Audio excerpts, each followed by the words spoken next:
Welcome to the Branded Market Podcast, the show for short-term rental owners who want to turn their listings into legacies. I'm your host, Allie Haney, owner and co-host of multiple properties and founder of Branded Market, where we help Airbnb hosts and short-term rental investors build intentional brands, smart marketing systems, and guest experiences that actually move the needle. Each week, I share practical strategies, real-life stories, and behind-the-scenes insights to help you attract the right guests, increase bookings, and run your rental like a business, so you too can be the best in your brand and your market.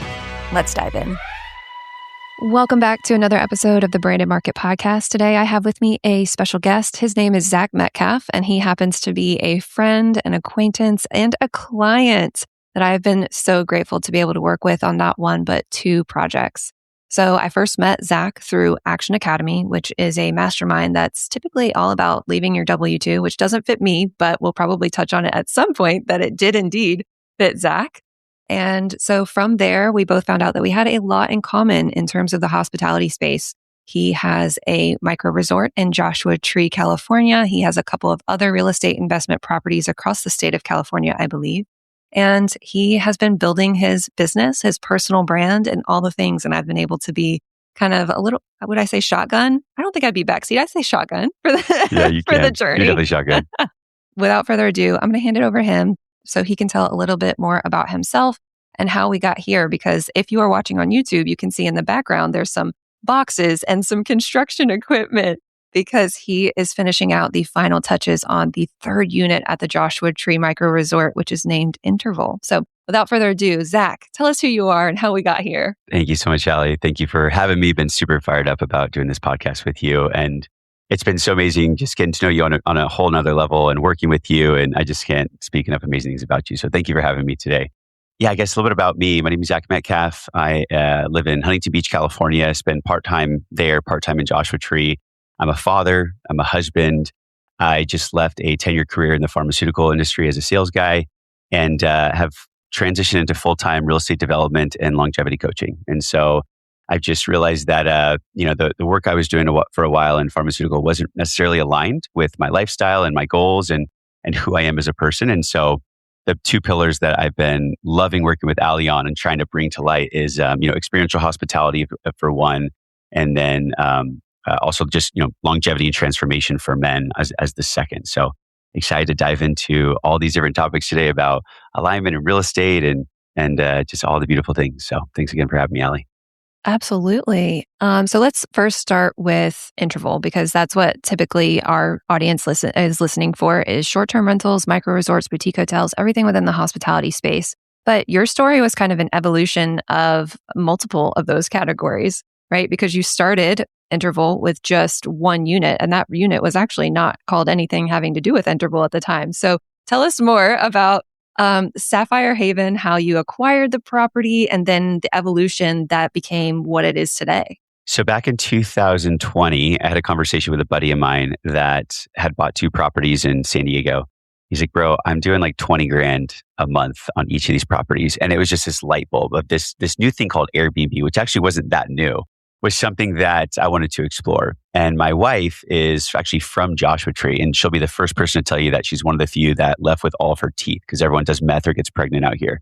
And I've heard that joke like 600 times. It's funny. But yeah, we had this idea of just, maybe buying a property out in Joshua Tree. It was kind of it was starting to become cool on Instagram because we were also getting to this weird time, what we now know is COVID. And so we're like, why don't we just kind of explore a few properties out there? And we checked out probably 5 or 6. Nothing was nothing really like aligned with us at the time. And it was so funny because her parents were still out here. And they were like, oh, our friends Leonard and May are moving to Tennessee. You should go check out their property. And we were like kind of giggling like, okay, we'll go check out your friend's property. And we go there and there was a lot of work that needed to be done, but we saw this potential. It was on 2.5 acres. We had a 3-bedroom, 2-bath, 2,000 square foot property, plus a little casita that was a converted garage. The house, was a lot of stuff on like around the house because he was also a contractor. He moved dirt for a living. So we had to kind of look through all the mess, but we were just like, this view is absolutely insane. And the potential, like, why don't we just explore this? And it was an interesting time though, because this is when the real estate market was like slingshotting because of all the Airbnbs, what we know now. And so when we first got involved with them, they're like, we want 575. and it would have only appraised for about 475. But as you know, at the time, everyone was coming in with like cash. So this was going to be an off market listing. So we were like, okay, but the one thing that was holding it up was that the garage wasn't permitted. And so we wanted to have that permitted so that it could be included in the appraisal so that the valuation could be higher. So we waited for 6 months. We said we would buy it at 575, but contingent on the permit coming through. 6 months happened, permit didn't happen. So they're like, we got to move forward. We're moving forward with a cash offer. So we're like, shoot, we might have to come up with $100,000 of really just, excess capital outside of the 20% of the 575. It was so crazy, Ali, because we ended up moving forward. We got it appraised. In that 6-month timeline, it had increased valuation of like $200,000. So it had appraised for $675,000 within 6 months. So we got this appraisal. They included the casita in it, even though it wasn't permitted. And so we walked into $100,000 of equity in Sapphire Haven. And then that just evolved into like, well, we want to spend time out here to be closer to family and create memories, but this Airbnb thing. But then we ended up getting married there. We had a 200-person banging party with our 200 people of our best friends and family, and had a full DJ, had tables under the stars. Like it was the best day of my life until I had my son. And then that just evolved into, this other house and what I then called my Haven State, which was a nightmare, and then INTRVL. So here we are today.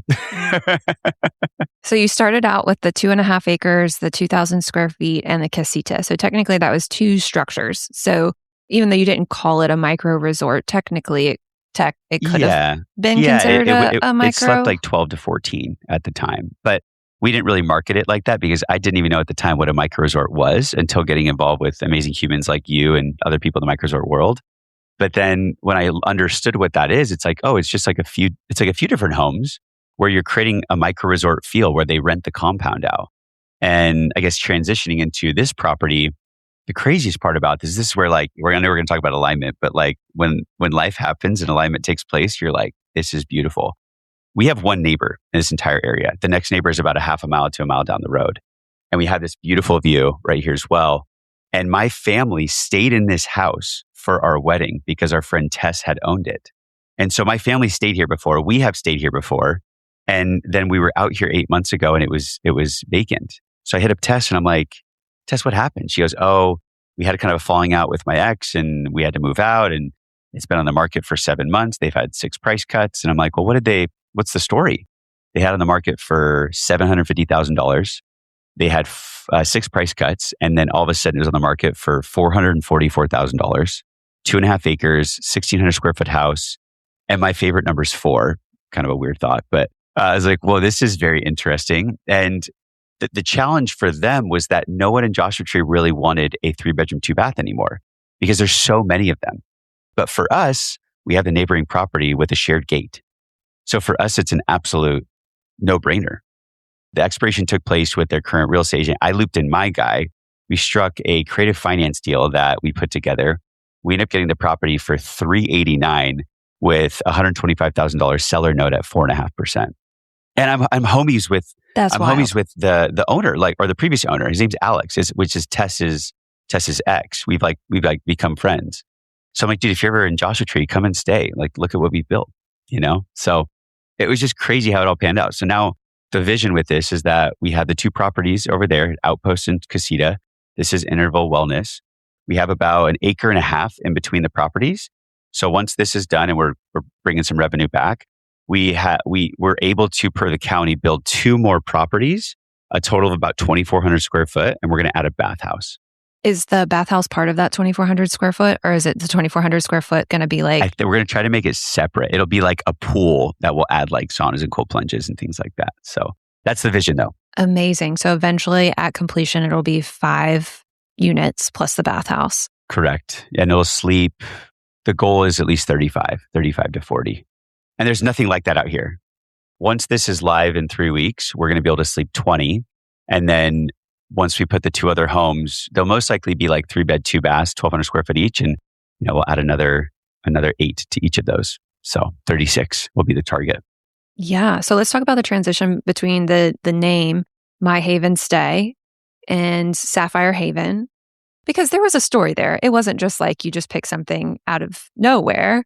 And then there was a brief stint with Joshua Tree Micro Resort and before we decided to land on INTRVL. So first tell the story about My Haven Stay and Sapphire Haven, and then we'll transition from there. So Sapphire Haven was started because Becca, when we got married, she didn't want a diamond. She wanted a sapphire. And they're not very easy to find. So I had to talk to a lot of different jewelers and we found this amazing stone that was a sapphire. And I knew that was the stone. Well, I found the Titanic gem at the same time that I found the sapphire. Like we were both like, hey, there you are. Why didn't they just look here before? But so we were like, because we're getting married here, let's call it Sapphire Haven. Because there's this thing about haven, like it's like your safe haven, right? But then that just became a thing because we bought a property in Havasu and named that Turquoise Haven. And then we bought a property in Cheyenne and named that Howling Moon Haven. And then we bought a property in 29 Palms and that was Emerald Haven. So all of them kind of had their own gems. When I was looking at like domains, there was a few that were like Haven Stays. So I was like, My Haven Stay.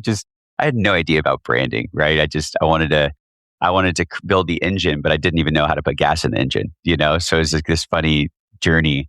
And then working with you, it was like, there was the My Haven Stay, which I knew wasn't working because we had 0 direct bookings through the initiatives that I put in place. And then after working or about to work with you, but everyone was speaking so highly about the work that you've done, I was like, I think I'm going to call it Joshua Tree Micro Resort for SEO. And you're like, no, we're not doing that in a very loving way. But then we came, and then I love how your brain works, Allie, because I gave you the full spiel. I gave you the whole story. And you're like, I'm going to marinate on this. And I loved your marinating times because you always come up with absolute fire ideas. And then you're like, I think it's going to be called INTRVL. Every season needs an interval. And I'm like, oh my gosh, and then it just like started landing. And then this happened. I was like, let's go, Yes, I love the merch. I love the merch so much.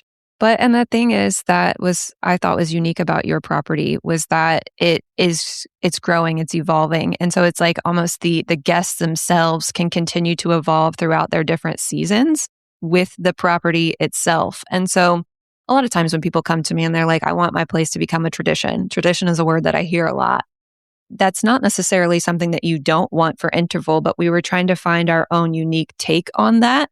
To me, INTRVL is perfect because it's a pause in between 2 seasons. And when you were telling me about all of the things that had already, the events that had already occurred, you and Bex getting married, there was like another retreat that you had mentioned that had taken place there. There was someone who had celebrated the first time that like a 40th birthday, like a milestone birthday, those types of things. And it's like every single one of those things is a milestone. It's a season. And you want to pause to like really enjoy what is happening at that specific point in your life. And so that is where the name INTRVL came from. Yeah, I love it. And I mean, we were talking before this started recording, but like we're also in a very interesting season right now in life. So there's just the whole like season of life. Like I feel like there's the moments that are really challenging. There's moments that are beautiful and nothing is permanent. Right. And so it's just like, I think having a place like this, like even just me being out here, wearing my hat, speaking to you with that's the sauna. This is the cold plunge. This is a pergola. This is like, it's just like, we're in this season of pushing really hard to get this thing live, to start bringing in some revenue from all the deployment of capital we put into it. And so we're just in this beautiful season, but this is the interval where I'm at, like I'm literally here in between the seasons. So that's a really beautiful illustration of that. So as you were going through the strategy process, was there anything that surprised you that was brought up that you weren't expecting to? Or when you said like, INTRVL really landed, what landed about it? I don't know. It just had the thing. Like it just had the thing. I don't know. And I've always been a fan of words without vowels. Like I had a Hawaiian shirt company called Monkey and we named it MNKY. And then when you said INTRVL without some of the vowels except for I was like, that's fire. I don't know if you knew that. I didn't know that. That's crazy. Yeah. And then long live with, there's the only vowel is I, which is the I of both of them. Like, yeah, it just landed. So that's where there's just the alignment behind all of it. It was perfect. It had the thing. There feels like there's something like divine about that. And I did not know about Monkey at all, but that's so funny that's yeah, isn't that wild? I don't know. Yeah, I didn't think to tell you that until now. Wow. Okay. And I know that there were some like conversations surrounding some of the values that the core values that we had within INTRVL. Do you mind sharing one of those that you felt like was like really specific to you and to Bex and to the property itself, and why you wanted to like make that forefront when creating INTRVL? I think the premise of it was like, there's so many people that come out to Joshua Tree, and a lot of people from LA. There's like this common denominator when people are disrespectful to other properties. It's like they're always from LA, right? I mean, Becca's from here. Like, she was born in 29 Palms down the road, right? And so we've had this really beautiful relationship with Joshua Tree. We want to be good stewards of not just the people that are coming out here, but we want to be good stewards of the land and the neighbors and the community, right? And so I think that was one of our favorite, pillars, which is we want to show up respecting the land. We want to show up respecting the locals. We want to show up respecting the town that gave so much to Becca growing up. There's like that whole the whole Burning Man thing of like, leave it better than when you left it. And like, that's kind of the premise of what we want. Like, obviously we're going to clean the beds and stuff, but don't trash the place. Like, respect it. We're a family. We're not some, corporate entity that's trying to gouge you for nightly rates. Like, we want you to create memories here, and we want you to laugh, and we want you to come back. Like, this is more of like a relationship over a transaction. And so, yeah, I think we've just tried to instill that. And I think you did such a beautiful job taking those out of us, because those were questions that we never really asked ourselves of like, what kind of experience do we actually want to create out here? And what type of, like, how do we want guests to feel when they leave? And so I think we nailed it. Absolutely nailed it. Yeah. And that's one of the things I think that when you said I lovingly told you that we're not going to do Joshua Tree Micro Resort, I was like, yeah. I want you to go ask Bex what she feels when she hears Joshua Tree Micro Resort. Yeah. It's like, it sounds cool. And Bex was like, I don't think I feel anything. Yeah. I don't think I feel anything. Oh, okay. Maybe Allie's right then. But that's the thing, Allie, is that the way that my brain works is so different from yours, which is why I love how your brain works, because it captures this creativity. And even with Long Live, like, you're like, I think it's going to be called this. It like came to you, where I'm like, well, it's a micro resort. It's in Joshua Tree. Let's just call it Joshua Tree Micro Resort. It's going to rip on SEO. Well, and I'm like, yeah, I love the SEO play, but we'll just put that in the meta description, Zach. Which we totally have. But I'm curious, I'm going to put you on the spot for a second. Once we got through the brand strategy for INTRVL, and you guys were kind of filling out the rest of the like amenities and some of the like final touches on interior design, I really see branding as a holistic thing. The guest experience, the interior design, the landscape that it's in. And I feel like we've touched on some of those already, but once we got through the brand strategy, did you feel like that impacted any of your decisions for the rest of the project? I mean, yeah, I think the wellness piece, like integrating the fun and the wellness that we created within the brand strategy, like I never, and again, amazing marinating on your end. You're like, I think this is going to be called the Outpost, because this is like a fun area. Like, there's pickleball, there's jacuzzi, there's a bar, there's a Mystic Lounge, there's bocce ball. Like, this is a fun area. It's called the Outpost. Obviously the casita, because it's literally a casita. And then you saying like, this is going to be the wellness. And I think just calling it what it was just made me, from like a design perspective, really want to make it so intentional. Like, let's do one cold plunge. No, we got to do two. We got to set up. And the way that we've kind of set this up, you can kind of see in the back, is like the sauna was actually over here before. Now the sauna is back. And within this 8-person sauna, there's a view, which the view is amazing over there. So now the sauna is going to be looking at the people in the cold plunge that are looking out in the view. So everyone's looking at the view. And so there's just this like connected community, because if we had the sauna in front, you couldn't see the people in the cold plunges. So it just, the more we did, once we did the brand strategy, just made us realize what kind of experience do we really want people to leave with and really enjoy while they're here? And that's like a sense of community. And again, the interval between seasons. And then outside of that, like just the design aesthetic within the house, because we had designed it before you and I had really started to get the engine running. And so, yeah, we bought like different types of art and changed a few things. And so it really just brought it all together, because like, we designed this in a certain kind of like Japandi type design.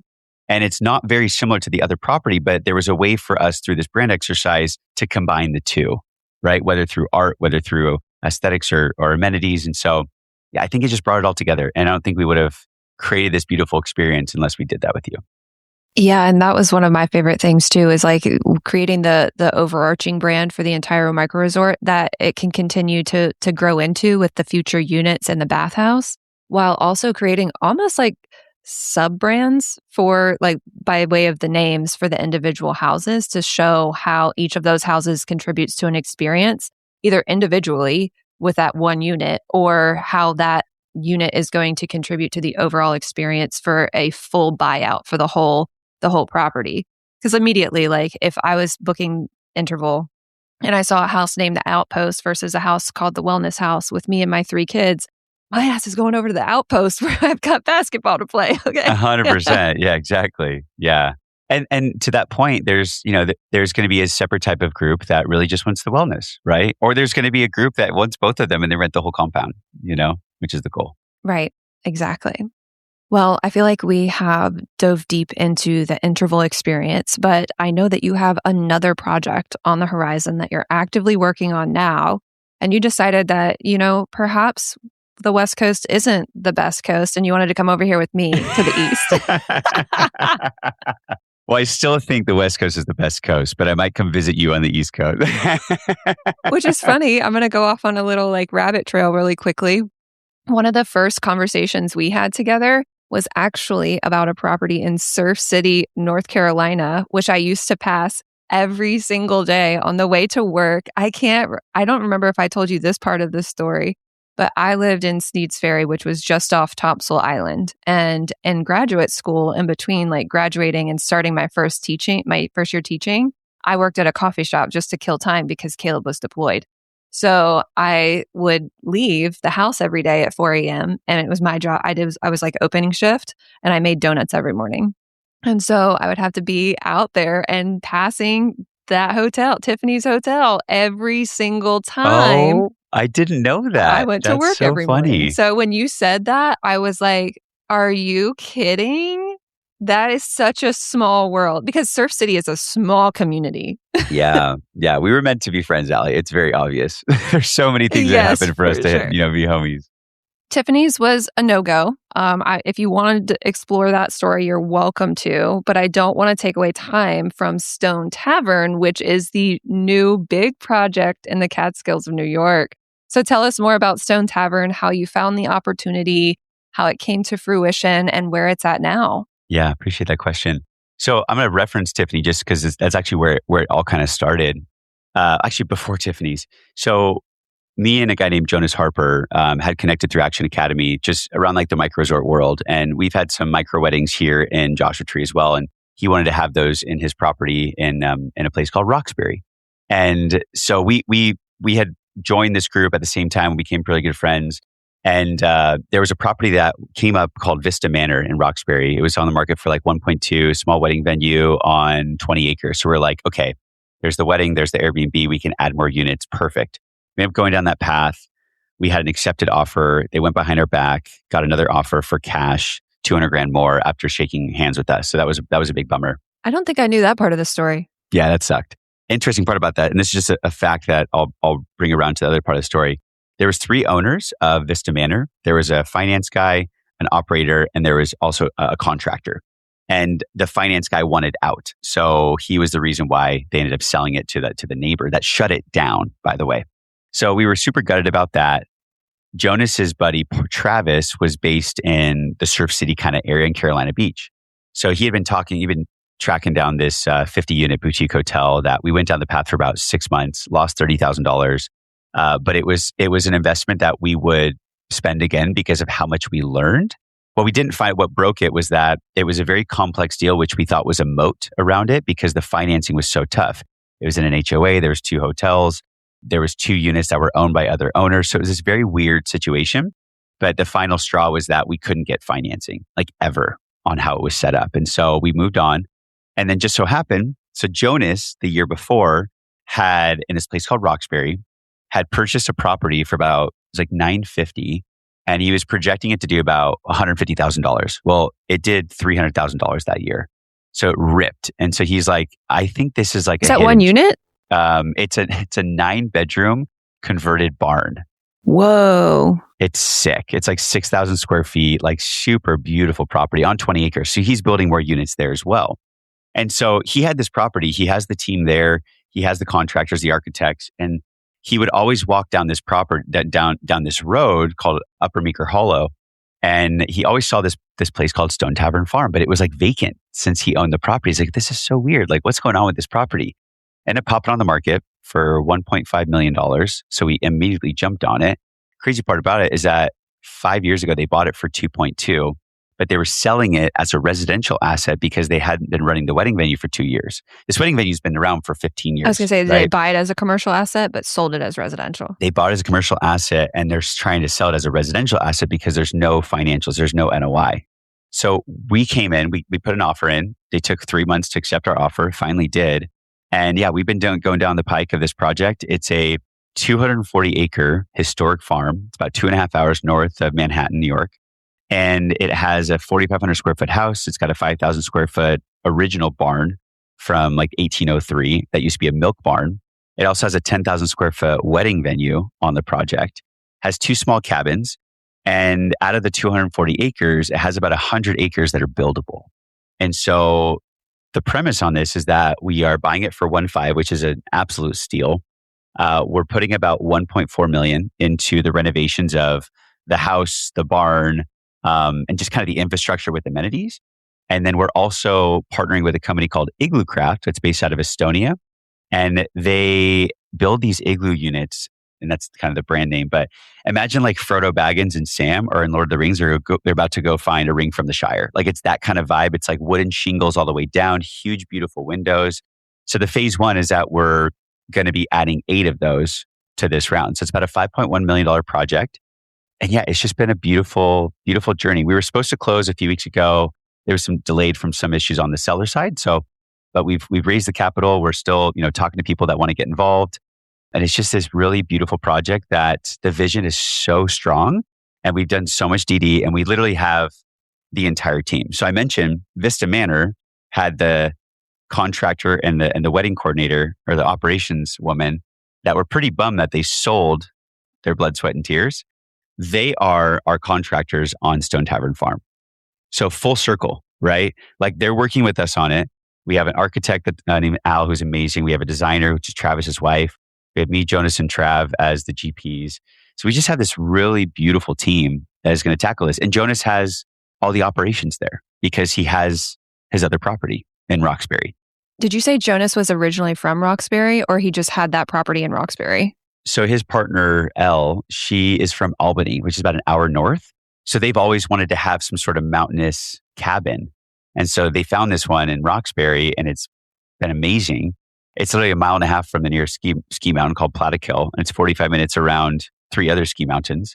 It's going to do amazing during the hotter months, which is going to be like weddings, retreats, vacation rentals. And then during the winter months, it actually is the highest peak of the season because people come for snowboarding and skiing. So we're hitting all the months. The only month that's like a little bit of, not even a lull, but just a little bit lower is the melting snow months. So it's like kind of your March, April timeframe, but the seasonality isn't going to be too big of an issue for us. So we're really excited about it. That's amazing. So the business model, I know that you kind of focused a lot on weddings, but are you going to be renting out the individual igloo craft units too as short-term rentals? What does that look like? Yeah, exactly. So so for the weddings, the goal is to, like the house will sleep about 25. The igloos will sleep between 2 and 4 per unit. So we could probably host about 50 to 60 once the igloo crafts are there. And then the goal is to, during the wedding season, kind of rent them all out as the whole compound. If they don't want to rent it out, then we can just rent out the individual igloo crafts individually. And so the goal is for the first round to be 8 units where we can sleep about 50 to 60. And then for phase 2, we're going to be adding another 15 to 20 igloo crafts. And then phase 3 is going to be, we're going to be adding 2 ski chalets that's on the same road as Plattekill. The goal is to be able to have a 150 person wedding where everyone stays there. Yeah, I'm curious about the site planning for that. Maybe this is something you guys haven't done yet. I'm not sure where it comes in the part of the process for a project that large. But have you guys sat down and said this is where each of these individual 50 units are going to go, or is that not happened yet? High level, we had a preliminary like wetland surveyor go out there to understand where we can and can't build, but there are wetlands in it. And of the 240 I was going to acres, ask, is that the 140 acres that you can't build on? Those are the wetlands? Correct. Yeah. So well, that's not just the wetlands. Those are what's called easements. So in the place of the Catskills, there's a lot of easements, which just like really conserves the nature around it because there's beautiful, beautiful trees and wilderness. And so a lot of these properties also, which is supportive for owners, is that once they put the land in an easement, they still own it, but they can't build or they can only add agriculture. So there's different types of zoning for the easements. So of the 240 acres, we cannot build in 140 of them because those are in easements. We still own them, but there's also tax advantages by keeping them in easements. So, but to your question, the 100 acres, we have a few plots that have already been kind of selected with our thesis. One of which already has water and electrical because they used to add during the wedding season, they would add trailers and place them up on the hill with like this beautiful view. And so that's going to be the first place with the first 8. And then we're just going to have to get, a deeper dive on the wetland surveyor to understand what we can and can't build, where we can and can't build. Yeah. How has it been working with Igloo Crafts? You said they were based out of Estonia. Has that been like challenging working across country lines? So I haven't had a lot of conversations with them, but Travis, he's so funny. He's a guru in like tiny homes and just glamping and all that stuff. So he met these guys a few years ago at a glamping show, walked into an Igloo Craft. He's like, this is insane. And so he met the 2 Estonian founders. We've gotten so close with them that the Estonian founders actually came out to Roxbury to walk the property because it's the first US project that they're going to do. They have quite a few projects in Europe, a lot of individual units as well, but they're very selective on where they want to put their igloos because there's also a brand component to it for them. So they came out, they actually stayed with Jonas and Trav at Jonas's house, like drinking a bunch of vodka until the end of the night, right? So we built this kind of like, strong friendship and partnership to where once this starts ripping, like, it's going to be very helpful for them as well. Yeah, absolutely. That's amazing. It's so funny. Like we were hopefully building more units out at Elysian, which is the property down in Virginia at Fancy Gap. And we were looking at other unique stays. And I remember you talking about Igloo Craft. And so of course I looked into them. And then it's so funny that apparently multiple tiny home companies have been founded out of Estonia because I was also looking at Oud houses, the mirror houses. Yeah, there's a lot. And I was like, this is such a unique industry niche that's just coming out of Estonia. Yeah. And correct me if I'm wrong, but I think there's only 1.2 million people in Estonia as well. So they're just this hub. I couldn't correct you even if I wanted to. I have no idea. I don't know. It's kind of a random fact. Someone told me that. I was like, well, I think Travis told me that. I'm like, that's a low number of people. Orange County has more than that. They probably told him that over their 5th vodka. Exactly.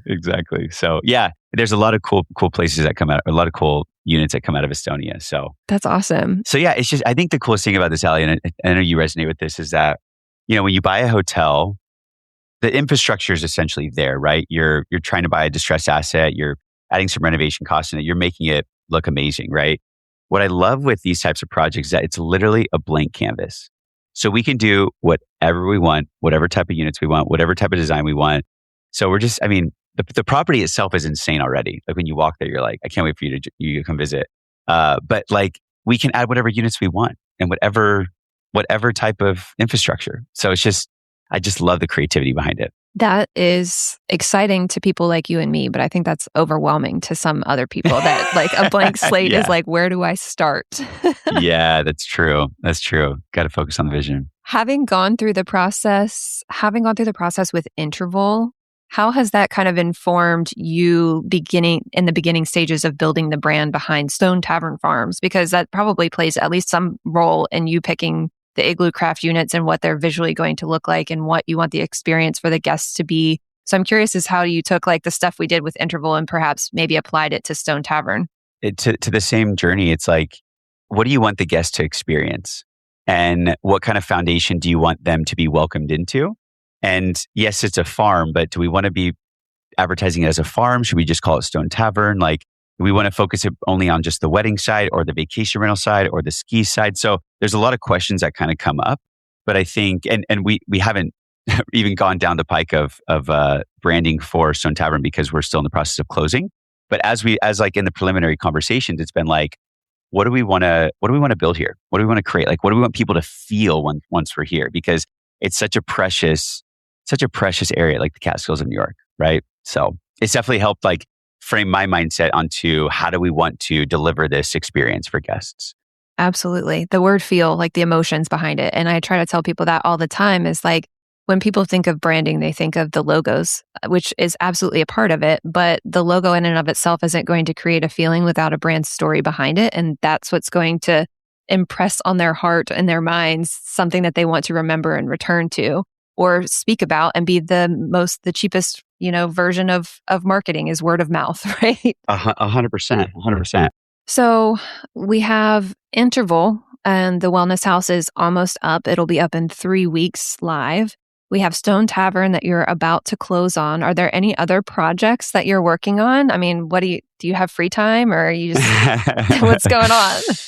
Yeah, it's, the mind of an entrepreneur is never ending. As you know, like it's hard to balance it, right? Because I get so excited about these projects, but yeah, there is one other project that you have also helped me with, which has been an amazing journey because it's literally helped me create the foundation of the impact I want to make. And some context on that is that when I joined Action Academy about a year and a half ago, and then multiple other masterminds, I've gotten in the room with some amazing, amazing men and women and, 7, 8, 9-figure people where it's just like, what I found myself doing is talking to them about everything other than wealth.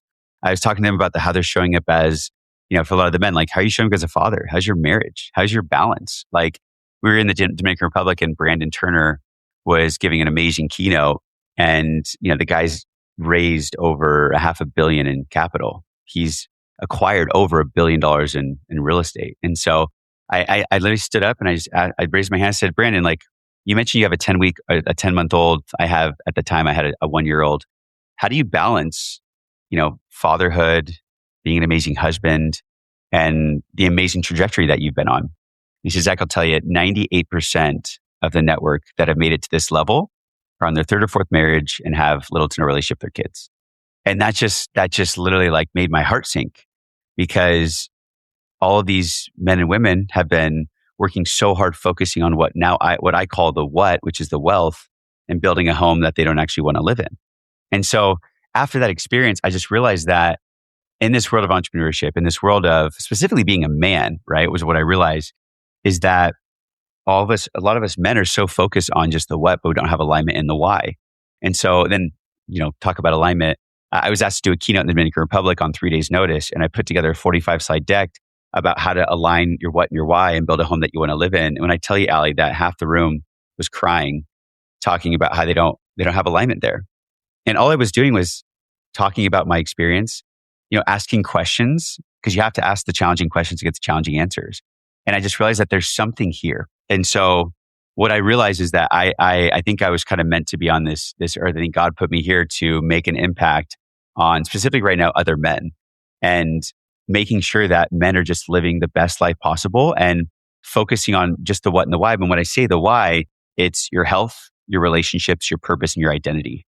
So your health, like, what's your chronological age compared to what's your biological age? How are your biomarkers? Are you overweight? What's your body fat percentage? Like, let's track all these things and not make you wrong for having them, but let's improve that. And the awareness is the first step, right? So the health component is key. Then there's the relationships. What would your children say about your relationship with them? What would your wife tell you about your relationship with them? And so asking the questions about how you're showing up in your relationships, right? Are you showing up as the best version of Zach, right? So relationships is another key as well. And that can go on to how are you showing up as a son, as a daughter, as a brother, as a sister, like relationships in total, right? Every role that you play, like that you are actively in. Yeah. Every role that you play as you. And then the other one is like your identity. How are you showing up for yourself? Are you working on yourself? Are you recreating the generational cycles that have been passed down for decades, if not hundreds of years? Like for me, there's a thing called catastrophizing that everyone in my family does. And the umbrella of that is anxiety. And I've been aware of this now for the last few years. And it's like, wow, we all do this. Do I want to pass that on to my son, Dax, or can I stop? Can the buck stop here, right? So there's a sense of identity of like, who are you? Who were you? Who are you today? And who are you becoming? Yeah, that also is like the sense of awareness too that you kind of touched on with the health pillar. It's like just being aware is going to let you be better. One of the, as we were going through the branding of it all, for what is now called Long Live, LNGLIV.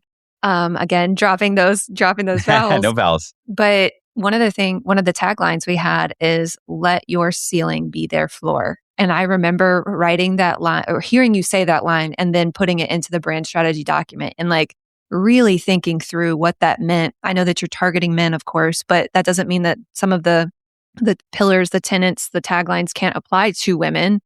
I was just thinking about like what that meant for my family. And it's, you mentioned the keynote that you did in the Dominican Republic where you had 3 days to prepare that 45 deck slide.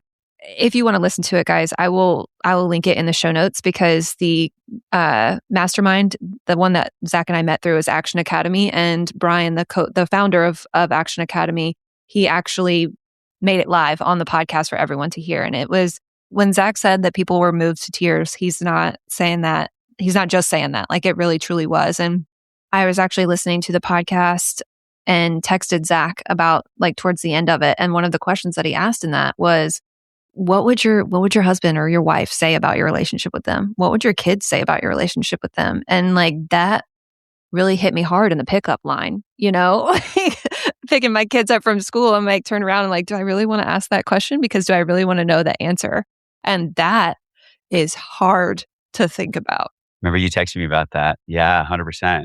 And it's the challenging questions, right? And it's like, you shouldn't have guilt or shame by answering them, right? It's just, do you want to continue operating that way, right? I know me and you talked about, I'm picking up my child and I'm thinking about so many other things rather than spending time with them right now. I don't want to show up like that. I want to be fully intentional and present. And the first step in that is the awareness. The second step is what do you want to do with it?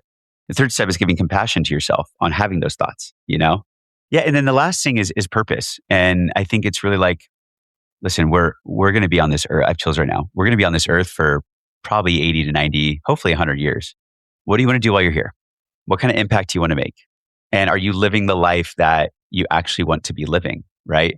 In my opinion, I think the purpose is one of the hardest ones because not everybody's going to have that specific purpose on why they were here.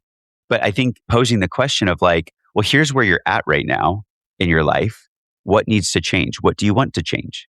Or what kind of impact do you want to make outside of what maybe your life purpose is? So I think it's just starting the conversation. And through this journey, I just realized that I think my purpose here on this earth while I'm here is to make an impact on people in this form while creating amazing experiential hospitality stays. And you mentioned that like obviously women can, you know, be impacted by this as well. And my vision with this is also to have Long Live be supporting women as well. I think what I've just realized and also working with you is that you have to kind of start off with a specific avatar. And I think for me, men, and this is going to be a statement that I feel weird saying sometimes, but I feel like in this space, men are a bit underserved. And that doesn't mean that, you know, poor us, but I think it just means that we have been as men so hardwired to act a certain way based on hundreds and thousands of years, don't have emotions, throw them under the rug, don't have feelings. Your wife and your children already have enough of those feelings. So you need to just button it up, put it under the rug and move forward in life. But the challenge is that a lot of us men, we don't have a network. We don't have friends. We don't have anyone to talk about these things. So we hold it all in. It's a reason why 80% of suicides these days are men. And so it's like, I want to create a space where men can talk freely about this kind of stuff. How often are you having sex with your partner? You know? And I think that was one of the conversations that we had when we were going through that exercise of who is your ideal community member, because you said, you know, if there's females in the room, a man's not going to be open to answering that question honestly. And it just continues the pattern of having to put up that wall or that bravado or that exterior face that looks really good. 100%. Rather than being so like raw and honest and getting down to past the awareness and into the reflection and the action to make it better. Because yeah, imagine a call of 35 people and we're talking about, you know, sex with your partner. No guy is going to say that. And, you know, also if he's ashamed on his answer, like I haven't had sex with my wife in 6 months. Would he feel comfortable saying that in front of other women? Probably not, right? He'd probably feel uncomfortable saying that in front of other men. But I think once you realize that all of us men are reading the same exact book, we're just in different chapters. And so if we lean on each other to realize that crap, like marriage is really hard. Being a dad is really hard. Balancing all of that is really hard. And let's talk about it.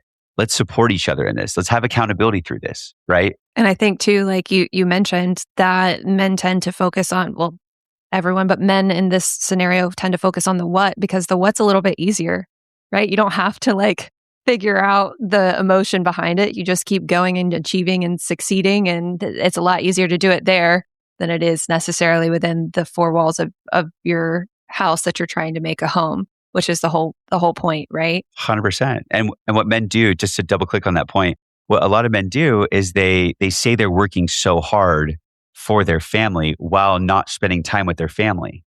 So it's like, this is a story you're telling yourself because you're actually scared to actually face what's right in front of you with a lack of alignment. I'm going to keep working. I'm working for my family. It's like, you're not even spending time with your family. What do you mean? They don't want that. What's the point? So we've talked about the 5 pillars and we've talked about the name Long Live, but tell us what Long Live actually is when it comes down to the service of it all. Yeah. So, and we're still ironing out. I just hired a coach that I'm starting with next month to really bring the offer as dialed as possible. But the format of it is there's most likely going to be some sort of accelerator for 2 or 3 months. And I want to track not only just your biomarkers, your biological age. We're going to take things like DISC assessments, attachment styles, different types of tests to understand you on a better level from an identity perspective. I'm also be looping a lot of different types of coaches, from therapists to nutritionists to fitness coaches to mindset coaches to really anything that us men need, right? But outside of just the coaching and the tests, I think it's just going to be really creating a space where we can connect once a week on a larger scale, and then once a week on a smaller scale where we have 5 or 6 men just working together and talking about the different pillars of the what and the why and where their lack of alignment is taking place. And we've kind of done a hybrid approach with the pod group that I have within Action Academy. Amazing. Shout out to all those homies. They're some of my closest friends now. And we've actually instilled some of the foundations of what I want to develop in Long Live. And the beautiful part about that is that we have literally had some of the most profound, deep conversations that we never had before because we weren't asking the questions, right? There's someone specifically that just like didn't know about identity, never really asked themselves about identity. Someone else about the health component. And so it's just a place for people to come together, be real, be raw, and realize that everyone in that group wants you to win. How do you want to win? Yeah. Is your pod group all male? It's all male. We had a woman and she left. She left Action Academy. So now it's all males. Oh, got it. And all of them were like, that's a really nice little like sub study group. Yeah, exactly. They're like, Zach, when are you launching Long Live? And I'm like, I'm one of those people that I want to have at least the wings on the plane before I fly, before I land. So I've been having a lot of great conversations with so many people in my network that are male, and some people that actually have just listened to some of the podcasts I've been on and the YouTubes I've posted, and they're like, I want to connect with you. And so a lot of people are waiting for this to launch. I want to set the foundation and make sure that it's an absolute home run. And I'm giving the biggest impact that I possibly can. I'm assuming I already know the answer to this, but does this work feel aligned? Like, what does it feel like to step into your purpose? Oh my gosh. Yeah, more than ever. It's not going to feel like work. That's the thing. Like, does it make it hard to feel balanced? Yeah, and so I think that's a great point, Ali, because I think part of this is that I'm not saying that I am this guru that has it all figured out between my what and my why. What I do have is the awareness. And what I think what's important about this is that your life of these 5 pillars is always going to be shifting. My health right now is in good form right now, but I also got sick this last week and lost some weight and haven't been feeling very well in my gut. So it's like, how do I get my health back up? Right? Like my relationship with my wife has been good, but we're also in the season of just like chaos, right? So it's not saying that I have everything figured out. It's saying that let's talk about these areas, let's lean on each other and let's grow together. And I think I've done so much work on myself around these pillars that it's like, there's a lot of support that I can give and a lot of my network can give as well. But the way that I honestly envision Long Live is I love real estate. I love creating experiences. So I want that to be one pillar. And then I want the other part of my pillar to be making an impact around longevity and transformation. But the beautiful part of how they coincide is that when we have retreats, the retreats will be at the properties that we own. Talk about alignment. Yeah, I know I can't attend yet, but I'm going to sign my husband up. We need a photographer, Alan. Let's go. That's awesome. Well, thank you so much for sharing about INTRVL, about Stone Tavern, about Long Live. I know that people are probably going to want to follow up with you, at the very least, follow you online. I know you have a few different accounts. Can you shout those out just so that people know where to find you and watch the evolution as it continues to occur? Yeah, I appreciate you asking that. So if you want to connect with me on a personal level, it's on Instagram, Zack, Z-A-C-K, Metcalf, M as in Mary, E-T-C-A-L-F _ So Zack Metcalf _ If you want to hear more and follow the journey around INTRVL here in Joshua Tree, which we're almost wrapped up with, that is Stay INTRVL, INTRVL, just like the hat. And then if you want to connect at all about Long Live, it is LNG_LIV, also LNGLIV.com, and then stayintrval.com. So we'd love to connect with anybody about experiential hospitality around just becoming better humans. So yeah, absolutely. We're going to link all of that in the show notes so you don't have to take notes while you're driving to how to spell which vowels are there and which ones aren't. But thank you again, Zack, for sharing. And I appreciate your time here. I know that all of our listeners are going to glean something from today's conversation. I really appreciate you having me, Ali. And can I just say one last thing before we hop off? Of course. Anybody that is thinking about branding, is thinking about website development, is thinking about having an idea and bringing it to life, like hit up my girl, Ali. I had two of these really good. I had obviously My Haven State, which was horrible. And then I had this idea of men's transformation. I literally came to Ali. This was 3-4 months ago, and was like, here's kind of what I want to do. And she obviously shot down Joshua Tree Micro Resort, but she created this beautiful brand of INTRVL, beautiful brand of Long Live. And I just cannot say enough positive things about how amazing it's been to work with you, Ali. So anyone out there that is thinking about doing branding and building the engine behind your brand or your hotel or your Airbnb, hit up my girl because you will not be disappointed. Friggin' love you, Al. Thank you so much. I appreciate that. You just completed another episode of the Brand & Market Podcast. If you found this helpful, please rate, review, and subscribe to help others find this show and so that you never miss an episode. Don't forget to take a look at the show notes for all the resources mentioned today.